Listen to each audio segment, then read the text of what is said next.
آقا ارشاد فرماتے ہیں وہ جوان جس نے اپنی جوانی کو گناہوں سے بچا کر کے گزار دیا، یعنی جس کی جوانی اللہ کی عبادت میں گزری ہو، گناہوں سے بچا کر کے گزری ہو، ایسے جوان کو اللہ قیامت کے دن عرش کا سایہ عطا کرے گا۔ میرے سامنے جتنے لوگ بیٹھے ہیں 90% نوجوان ہے، بڑا سنہری موقع ہے، بڑا خوبصورت موقع ہے، بڑا گولڈن چانس ہے، بس اتنا کرنا ہے اپنی جوانی کو گناہ سے بچاؤ، گناہ سے بچا کر کے گزارو۔ کبھی کبھی ہم لوگوں کی تقریر سن کر جوان مایوس ہوتے ہیں، کیا ہم معاذ اللہ مسلمان ہیں تو ہمیں انجوائے کرنے کی اجازت نہیں، ہم انجوائے نہیں کر سکتے؟ یاد رکھنا وہ دقیانوسی خیال رکھتا ہے جو تمہیں انجوائے سے منع کرتا ہے، وہ دقیانوسی خیال رکھتا ہے جو تمہیں کمانے سے جمانے سے منع کرتا ہے۔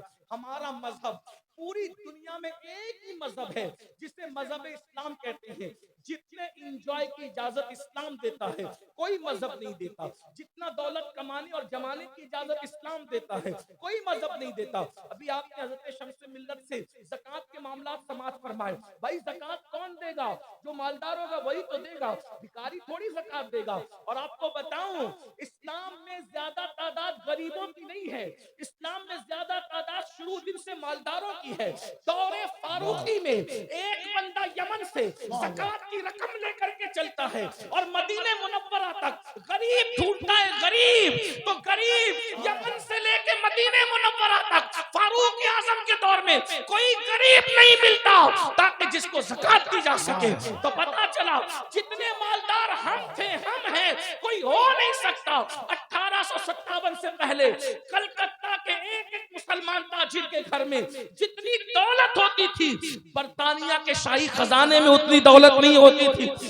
انگریز پاگل تھا جو انگلینڈ چھوڑ کے انڈیا آیا تھا، انڈیا میں اس کو دکھ کیا تھا؟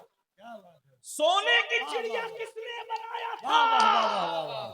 سونے کی چڑیا تم نے بنایا تھا۔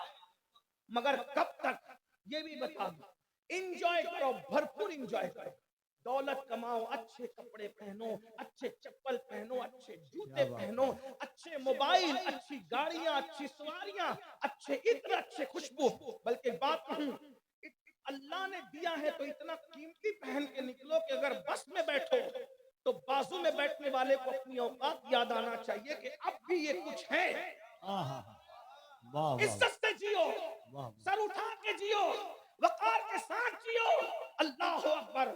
کس نے کہہ دیا کہ پیون والا پہننا، روکھی سوکھی کھانا یہ اسلام ہے؟ وہ دین سمجھا ہی نہیں بیچارہ، جس نے روکھی سوکھی کو اسلام قرار دیا، جس نے پیون والے کو اسلام قرار دیا۔ یاد رکھنا رسول اللہ نے اگر پیون کا لباس پہنا ہے تو صرف ان کا خیال کر کے، جو امت میں 2.5% غریب ہوں گے ان کا خیال کر کے، کیونکہ اگر حضور پیون والا نہیں پہنتے تو مجھ جیسے غریب لوگ کہتے بے رسول اللہ نے تو بہت قیمتی پہنے، اب میں قیمتی کہاں سے لاؤں کیونکہ میری اوقات نہیں ہے۔ تو رسول اللہ نے 2.5% ہم جیسے غریبوں کا خیال کرتے ہوئے کبھی پیون والا پہن لیا، اور مالداروں کا خیال کرتے ہوئے 27 اونٹ دے کر ایک ایک جبہ خرید کر کے بتا دیا کہ مال ملے تو قیمتی پہننا بھی مجھ محمد کی سنت ہے، اور نہ ملے تو پیون والا پہننا بھی محمد الرسول اللہ کی سنت ہے۔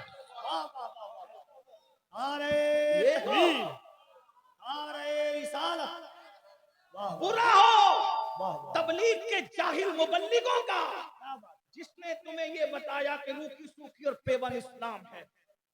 آپ مجھے بتائیں 27 اونٹ دے کر رسول اللہ نے ایک جبہ خریدا، اگر ایک اونٹ کی قیمت آج کے حساب سے 1 لاکھ بھی پکڑ لے تو کتنے ہو جاتے ہیں؟ 27 لاکھ کا ایک جبہ میرے نبی نے پہنا۔ اسی لیے تو ہماری آنکھیں چوندیاتی نہیں ہیں۔ ایک شخص نے کہا وہ فلاں ملک کا وزیر اعظم روزانہ نیا پہن رہا ہے، میں نے کہا کسی اور کو دھونس دے، بیت المال کا چرا کے پہن رہا ہے تو ہمیں کیا متاثر کرے گا؟ ہمارے نبی نے خود کما کر 27 اونٹوں کا ایک جبہ پہن کر کے بتایا ہے جس کا ہم کلمہ ہمارا مذہب مالدار انجوائے کیجئے موبائل، لیکن یہ نہیں ہے تو استعمال کیجئے، نہیں ہے تو قناعت کیجئے۔ جتنی چادر اتنا پیر پھیلائیے، حرام میں مت پڑیے، جوئے سے مت کمائیے، لاٹری سے مت کمائیے، محنت کر کے مالدار بنو، اور اللہ کے خزانے میں کسی چیز کی کمی نہیں ہے۔ دن کو محنت کرو، رات کو اللہ سے ہاتھ پھیلا کر کے مانگو، چھپر پھاڑ کر نہ دیا تو پھر غلامی لکھنے کے لیے تیار ہو۔ دن کو بازار میں محنت کرو، رات میں اللہ کی بارگاہ میں طلب کرو۔ انجوائے اپنا مذہب، اپنے مذہب سے بڑھ کر کہیں انجوائے نہیں۔ گھومنے پھرنے کی اجازت ہمارے مذہب میں، اچھا کھانے کی اجازت ہمارے۔ کچھ لوگ یہ کہتے ہیں حضور بہت کم کھاتے تھے، میں نے کہا بالکل یہ بھی سنت ہے، لیکن کبھی اتنا بھی کھایا اور ہمارے لیے سنت بنایا۔ لوگ آدھے دین کو کیوں پیش کرتے ہیں، پورا دین کی پوری حدیث کی نظر ہے۔ ایک دن بکری ذبح کی گئی، بکری ذبح کی گئی، حضور علیہ السلام کو دستانے، بہت دستانے سمجھتے ہیں، بکری کے آگے کا جو حصہ ہوتا ہے اس کو دستانے کہتے ہیں، حضور کو بہت پسند تھے۔ آگے کا حصہ، آگے کا جو ہوتا ہے وہ پیر کے اوپر کا حصہ، اس کو دستانے کہتے ہیں۔ حضور علیہ السلام نے نکال، ہانڈی میں سے دستانہ نکالا گیا، حضور کو بہت پسند تھا، کھا لیا۔ فرمایا دوسرا نکال، دوسرا بھی نکالا، فرمایا تیسرا نکال۔ نکالنے والے نے کہا یا رسول اللہ دو ہی ہوتے، تیسرا نہیں ہوتا۔ مسکرا کے فرمایا میں نے کہا تھا جب تک میں کہتا جاتا ہانڈی سے نکلتا جاتا۔ بھائی دو دستانے کتنے ہوتے ہیں، دو دستانوں کا وزن کتنا ہوتا ہے؟ تو پتا چلا جب نہ ملے تو پیٹ پر پتھر باندھنا بھی سنت ہے، اور جب مل جائے تو پھر دو دو دستانے کھا بھی سکتے ہیں۔ ہاں انجوائے کرو۔ کون کہتا ہے اسلام میں انجوائے نہیں ہے؟ بھائیو اوروں کے یہاں مذہبی بننا ہے تو شادی نہیں کر سکتے، اور یہاں تو مذہب کی تعلیم ہے، فَانكِحُوا مَا طَابَ لَكُم مِّنَ النِّسَاءِ مَثْنَىٰ وَثُلَاثَ وَرُبَاعَ۔ بہنوں کے ڈر سے ترجمہ نہیں کرتا، گھر جا کے کنز ایمان اٹھا کے دیکھ لے، اس لیے کہ آپ کا خیال ہے تو ان کا بھی تو خیال ہے، ان کا زیادہ ہے، کیونکہ آپ آرڈر دے کر آتے ہو کہ امین القادری آ رہا ہے، سید پکا کے رکھنا، تم پکا کے رکھنے کا آرڈر دے کر کے آتے ہو، تم نہیں پکاتے، لیکن روٹیاں تو ان کے ہاتھ کی کھاتے ہیں، تو کچھ تو احسان کا بدلہ احسان ہو، اس لیے ترجمہ نہیں کروں گا۔ فَانكِحُوا مَا طَابَ لَكُم مِّنَ النِّسَاءِ مَثْنَىٰ، ایک سے شروع نہیں کیا، ایک پہ ختم کیا اسلام۔ توجہ فرمائیں، ایک پہ ختم کیا ہے، مثنیٰ وثلاث ورباع، فَإِنْ خِفْتُمْ أَلَّا تَعْدِلُوا فَوَاحِدَةً۔ جتنے رضی اللہ رحمت اللہ علیہ ہمارے ہیں ان میں سے 90% سب ایک سے زیادہ ہیں، 10% میں سب ایک والے ہیں، 90% سب ایک سے زیادہ ہیں، اور رضی اللہ بھی کہتے ہیں، رحمت اللہ علیہ بھی کہتے ہیں، اور جو دوسرے کی طرف قدم بڑھائے تو اس کا بائیکاٹ بھی کرتے ہیں۔ کتنے نادان ہیں ہم لوگ۔ یاد رکھو بھائی، جن کو رضی اللہ اور رحمت اللہ علیہ کہہ رہے ہیں، اگر وہ 90% ایک سے زیادہ ہے تو پتہ چلا کہ ایک سے زیادہ کرنا عیب نہیں ہے، رضی اللہ کہلانے والوں کی سنت ہے، بلکہ رضی اللہ علیہ السلام کہلانے والوں کی بھی سنت ہے۔ اس کا خیال کرے۔ میں کیا کہتا ہوں، انجوائے اسلام جتنا کہتا ہے کوئی نہیں کہتا۔ اچھا کھاؤ، اچھا۔ اب بتاؤ آپ ہمارے نبی کو کیا کیا پسند تھا کھانے میں؟ شہد، حلوہ، زیتون، یہ حضور کی پسند، بکری کا گوشت، مرغ کا گوشت، چاول، سرید، سرید کس کو کہتے ہیں؟ جو گوشت کے، بکری کے گوشت کے سالن میں روٹی جو کی اس کو ٹکڑے کر کے دانے سرید کہتے ہیں۔ سرید کھانوں کا سردار ہے، سید الطعام ہے۔ آپ سے پوچھنا چاہتا ہوں میرے بھائیوں، ذرا بتائیں تو کوئی ہے بھی ایسا جس کی پسند ایسی؟ آج کل لوگ پیدا ہو کے مر جاتے ہیں، دوسرے لوگ، ان کو کبھی زیتون نظر نہیں آتا، کھجور نظر نہیں آتا، پنیر نظر نہیں آتا، یہ حال ہے۔ اور میرے نبی کا وہ پسندیدہ کھانا ہے، یہ ہے۔ انجوائے کیجیے، بس کرنا کیا ہے، گناہ مت۔ پکنک پہ جاؤ، پھولوں کو دیکھو، تصور کرو یہ اتنا خوبصورت ہے، تو اس کو بنانے والے کے حسن و جمال کا عالم کیا ہوگا۔ پکنک پہ جا کے لڑکیوں کو پاپ کی نظر سے مت دیکھو، پکنک پہ جا کے عورتوں کو حرام نظر سے مت دیکھو، تتلیوں کو دیکھو کہ یہ اتنی خوبصورت ہے۔ جب اللہ نے مخلوق حقیر کو اتنا خوبصورت بنایا تو جس کو اپنی قدرت کا شاہکار بنایا ہوگا اس محمد الرسول اللہ کو کتنا خوبصورت بنایا ہوگا. ارے جب سنبل کا پودا اتنا خوبصورت ہے تو حبیب کی زلفیں کتنی خوبصورت ہوگی. جب نرگس کا پودا اتنا خوبصورت ہے تو حبیب کی آنکھیں کتنی خوبصورت ہوگی. جب گلاب کی پنکھڑیاں اتنی حسین ہیں تو لب مصطفیٰ کی نزاکت کتنی خوبصورت ہوگی. امام نے یہی فرق ہے انجوائے کرنے والے پاک دامنوں کا اور بدی کرنے والوں کا. تم جاتے ہو تو پاپ کرتے ہو, اللہ والے پھولوں کو دیکھ کر کے نتیجہ نکالتے تھے. ہم تو پھولوں کو, تتلیوں کو, دریاؤں کو, سمندروں کو دیکھ کر عبرت حاصل نہیں کرتے, لیکن بریلی کا تاجدار میرا امام پھولوں کو دیکھ کر نتیجے پہ پہنچتا ہے.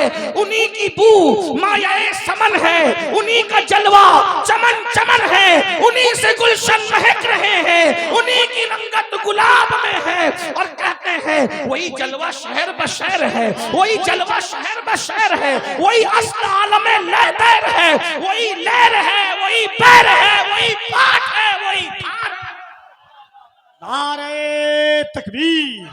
ذرا دونوں ہاتھوں کو اٹھا کر حضور کی عظمتوں کی بات ہے. نعرہ تکبیر, نعرہ رسالت, عظمت مصطفیٰ, ذکر مصطفیٰ, جمال مصطفیٰ, شان مصطفیٰ, سیرت مصطفیٰ, حسن مصطفیٰ, اخلاق مصطفیٰ. نعرہ تکبیر, نعرہ رسالت. جو دیکھو گے اس میں تمہیں جلوہ یار کی رانائیاں نظر آئے گی. جاؤ پکنک کرو, سب کچھ کرو, انجوائے کرو, بس گناہ مت کرو, نعت پڑھو, گانا مت گاؤ. وہ مخلوق کو دیکھو, اللہ کا جمال, اس کا تصور کرو, اس کا مشاہدہ کرنے کی کوشش کرو. 70 سال تک ذکر کرنے کا جو ثواب نہیں ملتا, ایک لمحہ اللہ کی تخلیق اور قدرت پہ فکر کرنے پر اللہ وہ ثواب عطا فرما دیتا ہے.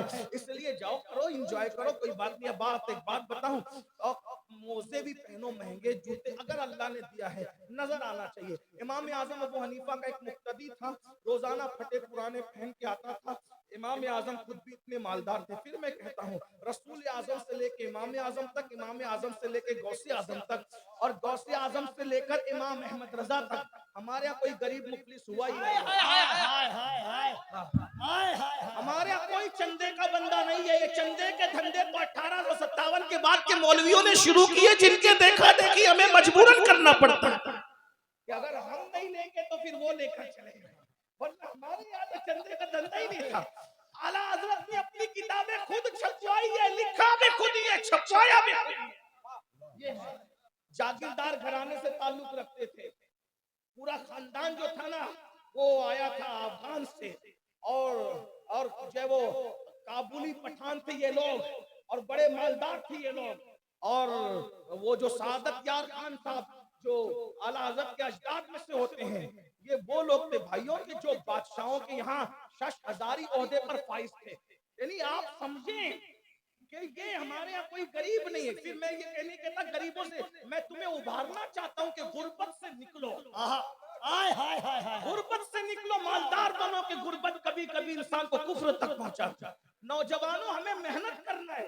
ملک ہندوستانی میں نہیں پوری دنیا میں سر اٹھا کے جینا ہے تو ہمیں 3 چیزوں پہ محنت کرنا ہوگا. میں پورے ہندوستان میں اس کو دوہرا رہا ہوں.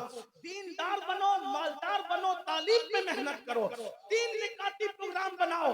دنیا نہیں تمہارے قدموں میں 11 سال میں جھک جائے تو پھر آپ جو چاہیں ہمیں سزا دے, لیکن محنت کر کے دیکھو, محنت کیجئے. کوئی غریب نہیں ہو, کوئی مفلس نہیں ہو, پلان بنائیے. مفتی صاحب نے زکوٰۃ کے لیے کیا بیان کیا, میں تو پورا بیان نہیں سن سکا. زکوٰۃ سسٹم سے نکالو ایسا, ہر سال میں نے ایک کو اتنا مضبوط کر دینا ہے کہ آئندہ سال میرا وہ محلے کا یا میرا وہ رشتہ دار زکوٰۃ نکالنے کے قابل بن جائے. اس مشن کے ساتھ اگر آپ نے زکوٰۃ نکالا نا تو پھر دیکھنا کہاں سے کہاں بات پہنچی. تو میں عرض کر رہا تھا امام اعظم ابو حنیفہ بڑے مالدار تھے, 2-2 لاکھ روپے کی ایک چادر اوڑھتے تھے امام اعظم اپنے دور میں. جب پھل خریدنے جاتے تھے تو جتنے علماء بغداد کے اور کوفہ کے ہوتے تھے ان کے گھر پہلے پھل پہنچاتے تھے, اپنے گھر میں بعد میں لاتے تھے. اپنی آمدنی کا تقریباً 40% حصہ سیدوں کے لیے امام اعظم نے وقف کر رکھا تھا. اور یہ امام اعظم بھائیو امام اعظم یہ ہے، امام اعظم کو قاضی بننے نہ بننے پر سزا نہیں ملی، امام اعظم کو تو زید اور جعفر صادق کی محبت کی وجہ سے قتل کیا گیا، وہ قتیل عشق اہل بیت ہے جسے امام اعظم کہتے ہیں، ورنہ قاضی نہ بننے پر بھی کوئی بادشاہ کسی کو قتل کرتا ہے، کوئی تاریخ دیکھی ہے؟ بہرحال تو آپ نے اپنے مقتدی سے فرمایا بیٹا مصلے کے نیچے کھیلیے جا، اٹھا کے لا، اٹھا کے لایا، کہا یہ تو رکھ، کپڑے اچھے پہن، جوتے اچھے خرید، اچھا کھا اچھا کما۔ اس نے کہا سرکار میں مالدار آدمی، اللہ کے بندے اگر مالدار ہیں تو تیرے کپڑوں سے نظر آنا چاہیے کہ تو مالدار ہے، تیری سواری سے نظر آنا چاہیے کہ تم چندی چور مت بنو، ہاں نظر آنا چاہیے۔ آپ اتنے چندی چور ہو گئے ہو کہ نعت خواں کو بھی 10 روپے کی نوٹ دیتے ہو، وہی پھٹی، ہاں وہی مطلق کرے وہی پھٹی ہوئی، ہاں ناظم کو بھی ایسے، ارے حضور نے جب نعت سنی ہے تو نعت سننے پر اس وقت حضور کے پاس جو سب سے قیمتی چیز تھی نعت خواں کو وہ پیش کیا ہے، ہاں حضور علیہ السلام نے یمنی چادریں اڑائی حسان بن ثابت کو، میری بیوی مجھے واپس کرتے ہو، سید ہوں دے کے واپس نہیں لیتے ہم لوگ،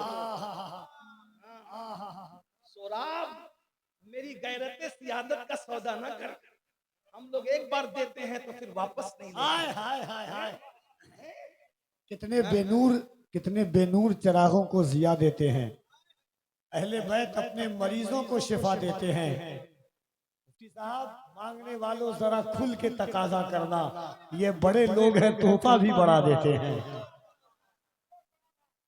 عرض کیا کر رہا تھا، توجہ فرمائیں، دھیان دیں آپ توجہ کریں، وہ فرمایا مال ہے تو مال نظر آنا چاہیے، سواری میں، کپڑوں میں، لباس میں، مکان میں عزت سے جینا سیکھو، اللہ اکبر، آ گئی بات تو اب آئیے ذرا، کچھ لوگ کہتے ہیں یہ اللہ والے لوگ کو زیب دیتا ہے اتنا ٹپ ٹاپ میں رہنا، میں نے کہا اللہ والے لوگوں کو ہی زیب دیتا ہے کہ وہ اتنے ٹپ ٹاپ میں رہا کریں، ہاں وجہ ایک مرتبہ امام حسن، بات آ گئی سن لیں، ایک بار امام حسن، کیسا حسن ہے، نبی نے اپنے پہلے بیٹے کا نام حسن رکھا، نبی نے اپنے پہلے بیٹے کا نام حسن رکھا، حسن مطلب اچھا، اسی لیے پوری دنیا حسن کی برائی کرتی تھی پھر بھی حسن کہتی تھی، حسن کہہ کے برائی کرتی تھی، نبی کے نام رکھنے میں حکمت تو دیکھو، اور یہ نام نبی نے بھی نہیں رکھا، یہ جبریل نے بھی نہیں رکھا،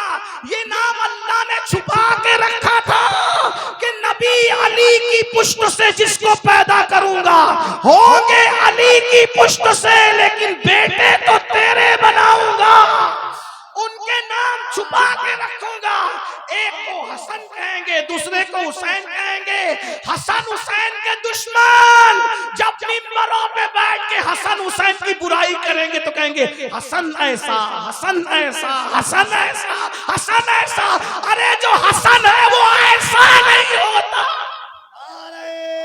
حسن کا مطلب ہوتا ہے، حسن کا مطلب ہوتا ہے اچھا، حسن حسن کا مطلب ہوتا ہے ارے بلکہ حسن کا اچھائی، بہت اچھا، اور صورت بنائی تھی نبی کی ہم شبی صورت، اور حسین، حسین کا مطلب بھی اچھا، لیکن حسین اس میں تصغیر ہے، اچھا یعنی حسین اچھا، حسن بہت اچھا، مطلب حسین بھی اچھا، حسن بہت اچھا، یہ اچھے لوگ، یہ اچھے لوگ ہیں۔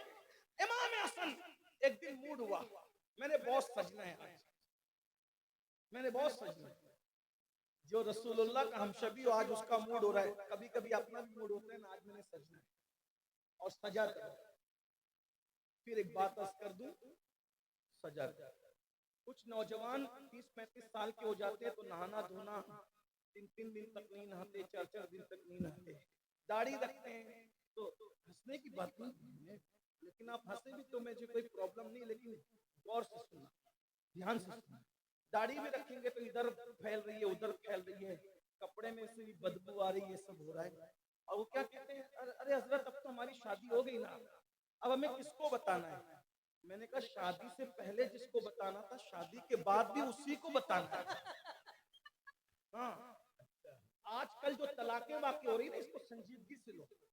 طلاقیں واقع ہو رہی نا وجہ کیا؟ منہ میں بدبو آ رہی ہے, گٹکا کھا کے چلے جاتے ہو, سگریٹ پی کے چلے جاتے ہو. جب 2 منٹ میں تم سے بات نہیں کر سکتا بدبو والے منہ سے, تو وہ رات بھر کیسے برداشت کرتی ہوگی بیچاری؟ اللہ کے رسول علیہ السلام کی سنت ہے, حضور علیہ السلام کے منہ میں اتنی خوشبو آتی تھی کہ اگر کنویں میں حضور کا لعاب پڑ جائے تو 1400 سال سے آج تک کنواں مہک رہا ہے. کھارے کنویں میٹھے. لیکن ہماری تعلیم کے لیے رسول اللہ جب گھر جاتے تھے تو سب سے پہلے مسواک کرتے تھے, وضو کرتے تھے.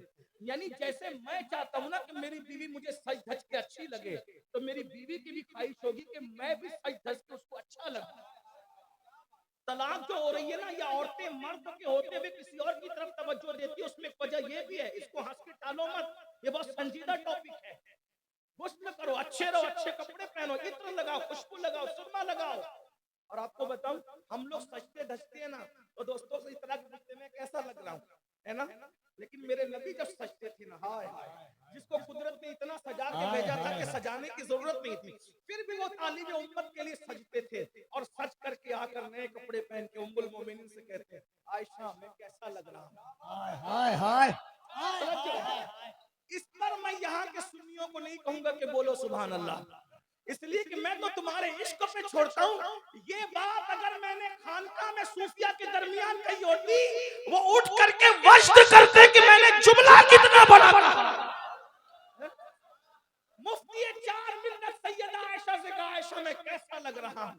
اللہ جس کے بارے میں کہے والضحیٰ واللیل اذا سجا, اللہ جس کے بارے میں کہے وما رمیت اذ رمیت ولکن اللہ رما, اللہ جس کی آنکھوں کے بارے میں کہے ما زاغ البصر وما طغى, اللہ جس کے چلنے کے بارے میں کہے لا اقسم بهذا البلد, جس کے تبسم کے بارے میں کہے والنجم اذا هوى, جس کے جھرمٹ مارنے کے بارے میں کہے یا ایھا المزمل, جس کے کمبل اوڑھنے کے بارے میں کہے یا ایھا المدثر. اللہ اکبر. جب وہ رسول کی تعریف, ان کی سجاوٹ کی, سنوارنے کی, ان کے حسن کی, ان کے جمال کی, ان کے کمال کی, ان کے چلنے کی, ان کے بولنے کی, ان کے نسب کی, ان کے حسب کی, ان کے حسن کی, ان کی اولاد کی, ان کے تقوی کی, ان کی طہارت کی, ان کے علم کی, سب چیزوں کی تعریف کیوں کی جاتی ہے؟ انا اعطیناک الکوثر, میں نے تجھے جو بھی عطا کیا کم نہیں دیا, ہر چیز میں نے تجھے کثرت سے عطا کی ہے. انا اعطیناک الکوثر, ساری کثرت باتیں یہ ہر چیز کثرت سے دی. وہ اپنی محبوبہ سے پوچھ رہے ہیں, محبوبہ محبوب رب اللہ, عائشہ میں کیسا لگ رہا ہوں. اب وہ تو عائشہ تو پھر عائشہ ہے, ماں عائشہ تو پھر عائشہ ہے. کیا جواب دیا؟ یا رسول اللہ, او یا رسول اللہ, آپ کیسے لگ رہے ہیں. ارے زلیخا کی سہیلیوں نے یوسف کو دیکھا تو اپنی انگلیوں پہ وہ چھری پھینک لی. اگر وہ آپ کو دیکھ لیتی, انگلیاں نہیں کاٹتی, اپنے دلوں کے ٹکڑے ٹکڑے کر.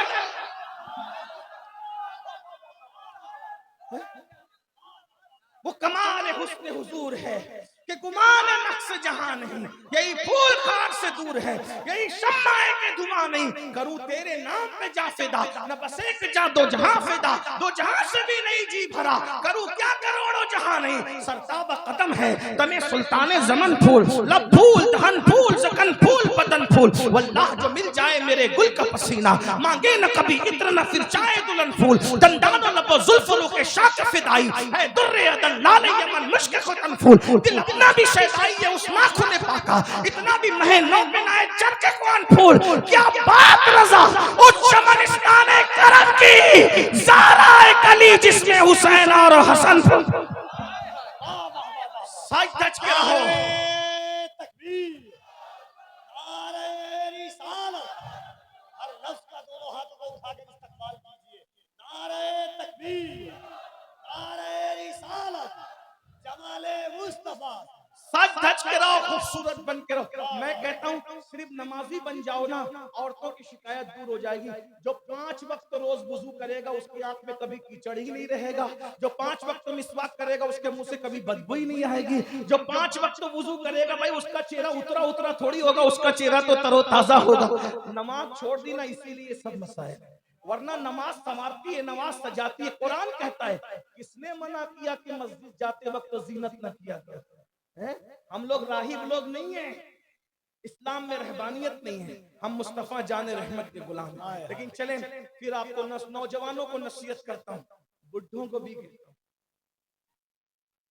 اپنے آپ کو کبھی بڈھا مت سمجھو، محمد کے غلاموں کو بڑھاپا آ نہیں سکتا۔ جس دن تم نے اپنے آپ کو بڈھا سمجھ لیا اس دن تمہاری زندگی کا خاتمہ ہے۔ بڑھیا لوگوں سے بھی کہتا ہوں کہ بڑی اماں کبھی اپنے آپ کو بڈھی مت سمجھنا، ہمت ہے، حوصلہ ہے۔ صلاح الدین ایوبی نے کہا تھا، میری بات ہنس کے نہ اڑائیے، اگر آپ کو ہنسنے میں منع نہیں کروں لیکن اڑانا مت، میرے جملے بڑے قیمتی، گھر جا کے سوچنا، میں گھر کی بنیادیں مضبوط کرنے کی بات کر رہا ہوں۔ آپ میری بات کو توجہ سے سنیں، یہ کوئی موٹیویشنل اسپیکر کرتا ہے لیکن ہم فقیر لوگ ہیں، ہم ساری قسم کی بات کرتے ہیں۔ میرے بھائیوں توجہ کرنا، صلاح الدین نے کہا تھا 1000 مرتبہ جنگ ہار کر کے اتنا نقصان نہیں ہوتا جتنا ایک مرتبہ جو ہے وہ ہمت ہار کے نقصان ہوتا ہے۔ میں اللہ حق بیان کرنے میں حیا نہیں کرتا، رسول اللہ حق بیان کرنے میں حیا نہیں کرتے۔ بڑے میاں ادھر ادھر کیوں تامک توئیاں کرنے لگتے ہیں؟ کیونکہ بڑی بھی سمجھتی ہے کہ میں بڈھی ہوگی۔ اگر بڑی بھی بڈھی ہونے کی بجائے وہ سوچے کہ جیسے بہو میک اپ کر رہی ہے میں نے بھی کرنا ہے بڑے میاں کے لیے، یاد رکھنا یہ بڈھے لوگوں کے قدم ادھر ادھر بہکنا بند ہو جائے۔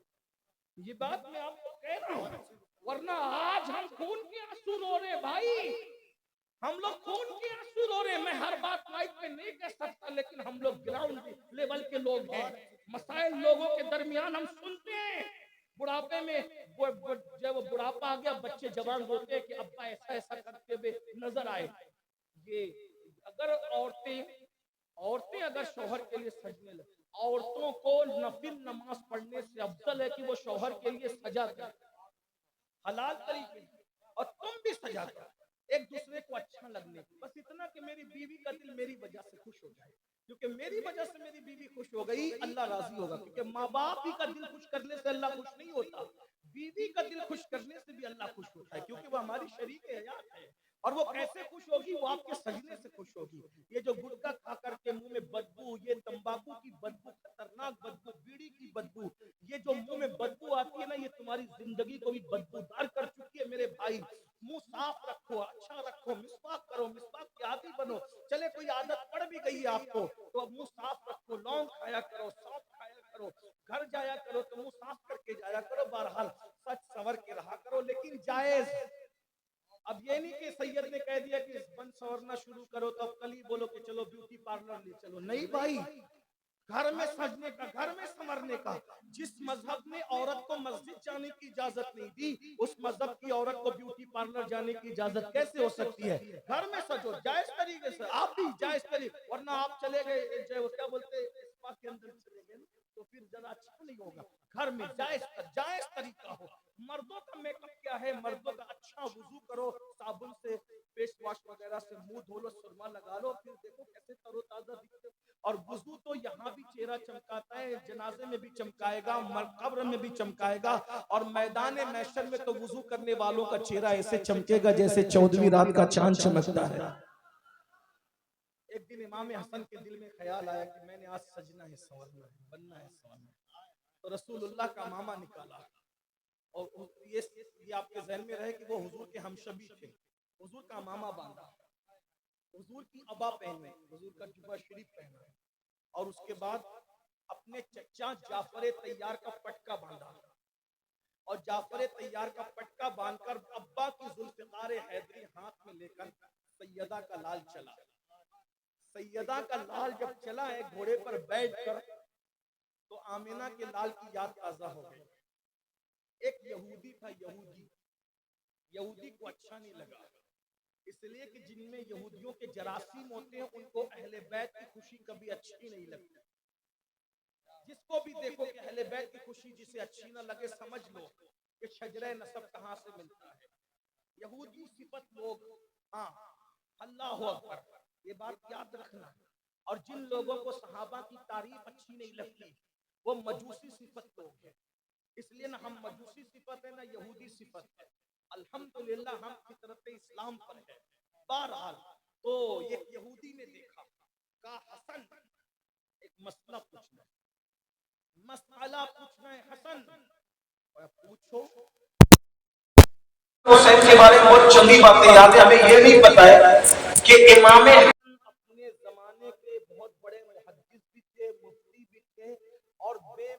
بال مفسر قرآن بھی تھے. یاد رکھنا بہت ساری تفسیر ایسی ہے جو ابن عباس نے بیان نہیں کی ہے لیکن امام حسن نے بیان کی. یہ الگ عنوان ہے, اتنا یاد رکھنا. بہرحال ان کی علمی صلاحیت چھپی ہوئی ہے. ڈائریکٹ مولا علی کے شاگرد ہے, ڈائریکٹ رسول اللہ کے شاگرد امام حسن. نانا کے بھی شاگرد ہے, ابا کے بھی شاگرد, ڈائریکٹ. اب بتاؤ خود کے بیٹے کو علی مرتضیٰ نے قرآن کے کتنے راز پڑھائے ہوں گے؟ پڑھایا نہیں بلکہ پلایا ہوگا. اتنا سمجھ لیں کہ جب جعفر صادق کی صحبت میں 2 سال رہ کر کوئی امام اعظم بنتا ہے تو علی کی گود میں رہ کر کے کتنا پڑا ہوگا امام حسن نے. جو 2 سال امام اعظم بنا دے بیٹے اور پوتے کے, تو وہ باپ کے پھر وہ کتنے سال؟ امام حسن کو کم و بیش 35 سال ملے مولا علی سے استفادہ کرنے کے. یہ الگ عنوان ہے. 12 یہودی نے کہا حسن ایک مسئلہ پوچھنا ہے. کیا؟ تمہارے نانا کی ایک حدیث ہے, الدنیا سجن المؤمن و جنت الکافر. دنیا مومن کے لیے قید خانہ ہے اور کافر کے لیے جنت ہے. یہ تمہارے نانا کی حدیث ہے کہ نہیں؟ اب بالکل ہے, بالکل ہے نانا کی حدیث. اب بتا تم مجھے کیا مانتے ہو؟ کافر. کچھ لوگ کہتے ہیں کافر کو کافر نہیں کہنا چاہیے. میں نے کہا یہ صحابہ کی بھی سنت ہے, رسول اللہ کی بھی سنت ہے اور اللہ کی بھی سنت ہے. ہم لوگ کافر کو کافر ہی کہتے ہیں, ورنہ وہ نہ کہیں تو کیا کہیں, مومن کو مومن ہی کہتے ہیں. کچھ لوگ زنانہ صفت لوگ دنیا میں پیدا ہو گئے, کہا کافر کو کافر نہ کہو, لیکن جو کافر کو کافر نہیں کہتے نا وہ رسول اللہ کے ماں باپ کو کافر کہتے ہیں. ہاں یہ بھی یاد رکھنا. کیا ذوق ہے ان کا. ابو لہب کو کافر نہ کہو, فرعون کو کافر نہ کہو, لیکن رسول اللہ کے ماں باپ کو کافر کہتے ہو تو شرم نہیں آتی؟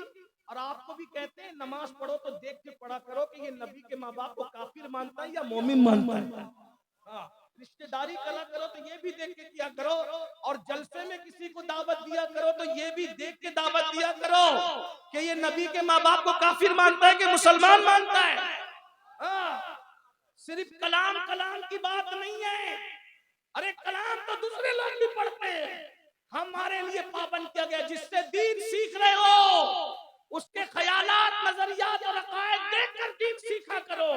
آدھا کی طرح آدھا پٹیل مت بنایا کرو. ہمیں کوئی ضرورت نہیں ہے 70-22 ہزار کی بھیڑ کی, ہمارے لیے 72 وفادار کافی ہے بس.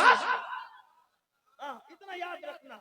رشتہ داری بھی عقیدہ دیکھ کر, نماز بھی عقیدہ دیکھ کر, جلسے میں بلانا آنا جانا بھی عقیدہ دیکھ کر. اس کا خیال رہے. نور عالم بھائی آپ کی توجہ خاص چاہتا ہوں. میں کوئی شاعر نہیں ہوں لیکن یہ بات آپ کو خیال رکھنا چاہیے. کیا اللہ اکبر کا تمہارے نانا کی حدیث ہے, تمہارے نانا کی حدیث ہے الدنیا سجن المومن و جنت الکافر. کہ دنیا مومن کے لیے قید خانہ, کافر کے لیے جنت. اے حسن میرے کپڑے دیکھ پھٹے پرانے, میں بھوکا, میرا چہرہ پیلا, میری آنکھیں اندر, میں بھیکاری بھیک مانگ رہا ہوں, اور تو بادشاہوں جیسے سجا ہوا ہے, کھایا ہے پیا ہے, قیمتی کپڑے ہیں, امامہ ہے, تلوار ہے. اب بتا تیرے لیے دنیا جنت ہے یا میرے لیے؟ میں تو قید خانے کے قیدی کی طرح ہوں اور تو بادشاہوں کی طرح. مومن تو یا میں؟ حسن تھے, حسن باب مدینۃ العلم کا ڈائریکٹ شاگرد, سید العالمین مصطفیٰ جان رحمت کا ڈائریکٹ شاگرد. کا نانا کی یہ حدیث تو بالکل صحیح ہے, الدنیا سجن المومن و جنت الکافر. دنیا مومن کے لیے قید خانہ ہے اور کافر کے لیے جنت ہے. کا سن, یہ جو میرا لباس دیکھ رہے ہیں نا, اتنا قیمتی امامہ, یہ ٹھاٹ باٹ, یہ میرے غلام مرید جو پیچھے لوگ چل رہے ہیں, یہ دیکھ کر تو کہہ رہا ہے کہ تیرے اتنے ٹھاٹ باٹ ہے, جنت تو یہ دنیا تیرے لیے. کا نہیں, جو جنت میں انعام میرے لیے اللہ نے رکھا ہے نا, اگر اس کے مقابلے میں میرا یہ ٹھاٹ باٹ دیکھے تو یہ قید خانے کی طرح ہے. اب اندازہ لگا جب قید خانے میں ہم اس شان سے جی رہے ہیں تو جنت میں ہمارے ٹھاٹ باٹ کے عالم کیا ہوں گے. اور یہ دنیا تیری جنت ہے. جب تو جنت میں اتنا پریشان حال ہے تو تو اللہ کی جہنم میں کتنا پریشان حال ہوگا, اس کا اندازہ کر لے. اس لیے میرے بھائیوں یاد رکھنا, آئیے بات آئی تو بات اینڈ کر دوں. میں نے کہا تھا کہ میں اپنی بات جلدی ختم کروں گا, جلدی ختم کر دوں. سچ دج کے رہو, بن سمر کے رہو, اچھے رہو, انجوائے کرو, مگر گناہ مت کرو. ایک مرتبہ حضرت میرے امام موسیٰ کاظم رضی اللہ تعالیٰ عنہ نے بڑے مہنگے جوتے پہنے, مہنگے. آج کوئی اسکیچر کے جوتے پہن لیتا تو نہیں, اسکیچر استعمال کرتے تو پھر کیا تمہارے لیے؟ مومنوں کا بچا ہوا فضلہ دوسروں کو ملتا ہے, اصل تو ہمارے لیے نعمتیں پیدا ہوتی ہیں. مصیبتیں بھی ہمارے لیے اصل, اور نعمتیں بھی ہمارے لیے. ہمارا بچہ کچھ اوروں کو ملتا ہے, اتنا یاد رکھو, یہ بات یاد رکھو. اس لیے اچھے بنو, نعمتیں استعمال کرو, گناہ مت کرو. امام موسیٰ کاظم نے بڑے قیمتی جوتے پہنے, بادشاہ کے دربار میں پہنچے. بادشاہ نے کہا موسیٰ کاظم تو نبی کا بیٹا ہو کر, تو نبی کا بیٹا ہو کے اتنے خوبصورت اتنے مہنگے جوتے پہنتا ہے. امام موسیٰ کاظم نے کہا اسی لیے تو پہنتے ہیں نا بادشاہ, تیری اوقات اتنی ہے کہ ہمارے پیروں تک ہی تیری نظر رہنا چاہیے, ہمارے چہرے تک تیری نظر نہیں آنا چاہیے. اچھے بس میں جو بازو میں بیٹھے ہوٹل پہ ملے, دیکھتے ہی رہنا چاہیے کہ یہ نبی کا غلام شان سے جی رہا ہے. ہاں, لیکن یہ کب ہوگا؟ جب تم محنت کرو, کاروبار کرو گے. موبائل پہ گیم کھیلو گے تو کیسے محنت کرو گے, کیسے کاروبار کرو گے؟ تو اللہ کے رسول فرماتے ہیں جو جوان گناہ سے بچ کر اپنی جوانی کو گزارتا ہے, اللہ اس کو عرش کا سایہ عطا کرے. جوانی کا صحیح استعمال کرو, گناہ مت کرو, انجوائے کرو. انجوائے کرو, میں کہہ رہا ہوں انجوائے کرو. فلم مت دیکھو, گندی پکچریں مت دیکھو, گانے مت گاؤ, میوزک مت سنو, موسیقی جو اللہ نے حرام کر دیا. آقا علیہ السلام ارشاد فرماتے ہیں جو نوجوان حرام سے بچے, نفسانی خواہش سے بچے, اللہ فرماتا ہے وہ جوان میرے نزدیک میرے فرشتوں کی طرح ہے. اللہ کے نزدیک اس کا مرتبہ فرشتوں کی طرح ہے. ایک بات اب سے اور کہہ دوں, مفتی صاحب بڑے حق و مقرر ہیں, ان کی موجودگی میں اتفاق سے نقیب بھی ہمارا بڑا حق گو ہے, تو میں محفل بھی حق گو, حق بات سننے کی وہ ہے. ایک بات تو اگر اللہ تعالیٰ نے جوانی دی ہے تو جوانی میں گندی پکچریں دیکھ کر اپنی جوانی کو اپنے ہاتھ سے ضائع مت گناہ کرو. آپ اپنے ابا اور اماں کے پاس بیٹھو اور بیٹھ کر کہو کہ میں شادی کے قابل ہو گیا ہوں, آپ میری شادی کرتے ہیں, ہم آپ کے ساتھ ہیں. باپ اور ماں سے شادی کا مطالبہ کرنا کوئی گناہ نہیں, کوئی شرم و حیا کے خلاف نہیں, کوئی حرام نہیں. اگر آپ کو کھلونے کی ضرورت تھی تو آپ نے کھلونے مانگے نا, مٹھائی کی ضرورت تھی تو مٹھائی مانگے نا. اب بیوی کی ضرورت ہے تو بیوی کس سے مانگو گے؟ ماں باپ ہی سے تو مانگو گے نا. ہم آپ کے ساتھ کھڑے ہیں. حرام کام مت کرو, نکاح کرو, شادیاں کرو, انجوائے کرو, گناہ مت کرو, گناہ سے بچو. تیسری بات اللہ کے رسول علیہ السلام نے ارشاد فرمایا, تیسرا خوش نصیب وہ جس کو عرش کا سایہ ملے گا, جو مسجد سے نکلے اور اس کا دل مسجد میں لگا رہے. مسجد سے نکلے دل مسجد میں لگا, اللہ اس کو بھی عرش کا سایہ. مسجد سے نکل کے مسجد میں دل لگا رہنے کا مطلب کیا؟ ایک وقت کی نماز پڑھ لی ہے, دوسری وقت کا انتظار ہے, اس کو بھی عرش کا سایہ. تیسرا بندہ تنہائی میں اللہ کا ذکر کرتا ہے, خدا کا ذکر کرتا ہے, اور اللہ کی محبت میں اس کی آنکھ سے آنسو نکل آتے ہیں. اللہ کی محبت میں اللہ اس کو بھی قیامت کے دن عرش کا سایہ عطا کرے گا. اور جس کو عرش کا سایہ عطا کرے گا اس کے لیے 50,000 سال کا قیامت کا دن صرف 4 رکعت ظہر کے برابر ہو جائے گا. میرے بھائیوں, ہم روئے بہت, میتوں پہ روئے, بیٹی کی رخصتی پہ روئے, کسی پیسے کے گم ہو جانے پہ روئے. کبھی ہمیں اللہ کی محبت میں بھی رونا ہے, کبھی ہم اللہ کی محبت میں بھی رونا. سب سے قیمتی رونا اللہ کے لیے, رسول اللہ کے لیے. یاد رکھنا, ہر آنسو پانی بن کے بہ جاتے ہیں, جو آنسو اللہ رسول کی محبت میں نکلتے ہیں وہ موتی بنا کر چن لیے جاتے ہیں. موتی بنا کے شان کریمی نے چن لیے. قطرے جو تھے میرے عرق انفعال کے, اللہ کے لیے رونا سیکھو. کسی عبادت کا اتنا ثواب نہیں ملتا جتنا اللہ رسول کے لیے رونے میں ملتا ہے. یہ رونا عشق کی علامت ہے, رونا محبت کی علامت ہے. آج لوگ کہتے ہیں مولانا ہم لوگ پہلے بہت مالدار تھے, بادشاہ تھے, یہ تھے, وہ تھے. میں کہوں آپ کو, کل تک ہم راتوں کو اللہ کی محبت میں روتے تھے, رسول اللہ کی محبت میں روتے تھے. اب ہم رونا ہی نہیں آتا. اب ہم سیریل دیکھ کے روتے ہیں, فلمیں دیکھ کے روتے ہیں, ایموشنل سین دیکھ کر کے روتے ہیں, جذباتی مناظر دیکھ کے روتے ہیں, اللہ اکبر گانے سن کے روتے ہیں, غزلیں سن کے روتے ہیں. ہائے ہائے وہ لوگ تھے, اللہ